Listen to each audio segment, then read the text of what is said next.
Greetings, everyone, and welcome back to the 155th episode of Plan B Success. We are one episode short of turning a full year with Plan B Success, so congratulations for hanging on with us. Today, I wanted to focus on changing the narrative. Whenever I think back to the time when my kids were infants and toddlers, it always brings a smile onto my lips. There are so many precious memories, and often in them I find wrapped pearls of wisdom that is ever so fresh and applicable in any of the times we live in. For instance, let me share with you one from the times I took my little one to the doctor during one of our annual examination visits. As a growing child, there was a litany of vaccinations that needed to be administered as my children grew. I remember that my daughter wasn't a great fan of such times. During one such trip to the doctor's office, she started crying a few moments after the vaccination was administered. It was as though the pain made its way to her brain a few seconds late. However, she cried for several minutes post that all the way back to the car and on the way home. We pacified her and tried various tricks to take her mind away from the incident. Finally, after an hour or so of reaching home, we were successful in doing so. However, every time we looked at her arm and the smiley band-aid on there, she followed our eyes and, as though on cue, relived her memory of that vaccination and cried. My son, who's just a few years older than her, was fascinated with this. Even after a few days, all we had to do was look at her arm and she cried. And my son found some sinister pleasure in doing this. Anyway, the reason I bring this up is that even after several days of the incident, there was this fixed impression in my daughter's mind that made her react like this as she relived her memory from time to time. As adults, we do the same with incidents that shake us, mar us, or affect us negatively. Whether the undercurrent is fear, sorrow, or sadness, we tend to let those feelings resurface with a memory of the incident. It's not like you can pretend it did not happen or allow yourself to resist the common responses such incidents bequeath. The current pandemic is such a situation, and depending on how one is exposed to it, each of us has different memories and reactions to it. Some have lost loved ones, others have lost jobs, and perhaps yet others are in the thick of battling its impact on their own health. Each one has a personal battle they are fighting, and no one else can judge them. However, the common thread in all of them is that they stay strong, fight their situation, and come out of it stronger and more resilient. That's the only way for them to win over this. Yes, common responses of anger, turning inward, looking around to blame someone, or to wallow in pain might be right in front of us, since they're easy excuses that one can depend on. But they're not the answer. No matter how prepared you are, how self-aware and emotionally strong, struggles can take one by surprise.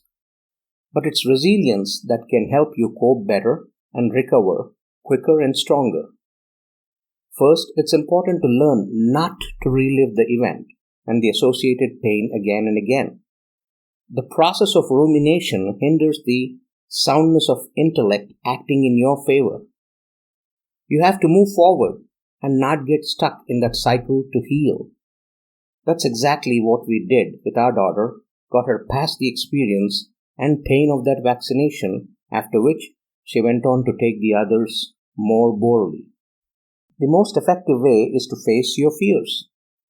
You see, when you try to hide from them, they follow you forever. For once, turn back and stare your fears in the eye, and you'll see how the dynamics change.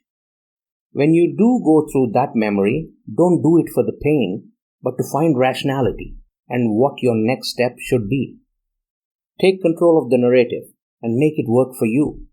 Structure your thought process of the happenings to find meaning that directs you towards what's next, not to wallow in what already happened.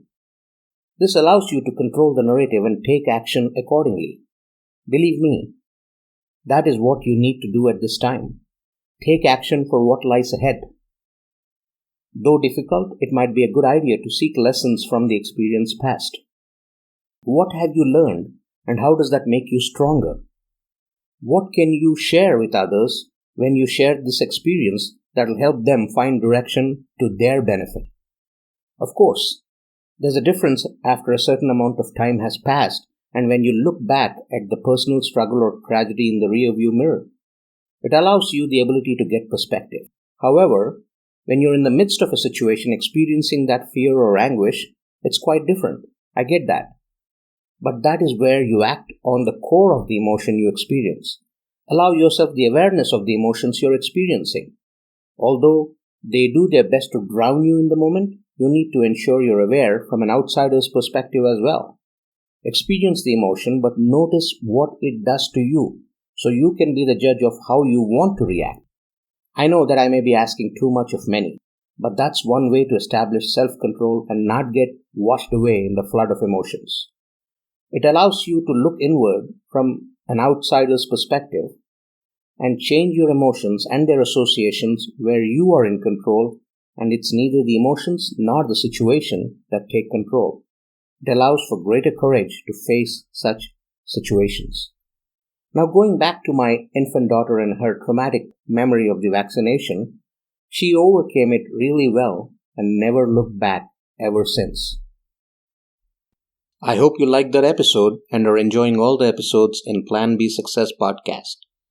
I'd encourage you to go subscribe on your favorite platform, whether it's any listening platform or YouTube or wherever you listen to podcasts. Make sure you subscribe so that you enjoy this content and extract from it what serves you best, what benefits you in your own life, personal, professional, business, whatever it might be. PlanB.live is the website where you can go in order to find any episode that you would like to listen to. 3 times a week, we release episodes, the first being an inspiring interview with someone who's done it, been there, done that, and can inspire you to go after what you want to achieve. Every Monday, that's the episode that gets released. And then, on Wednesdays and Fridays, we pick a topic and we talk about it in order to benefit you in your personal and professional life. At the same time, if you're someone who's interested in learning more about these concepts, if you're someone who's interested in podcasting as well, go check out planbsuccessschool.thinkific.com. That's where all the online courses are. You can learn and benefit from them there as well. There's a bunch of free courses. There's a bunch of paid courses. Start with the free ones. Get to learn what you aspire to learn. And if you want to delve deeper, then you can sign up for the other ones. Thank you very much.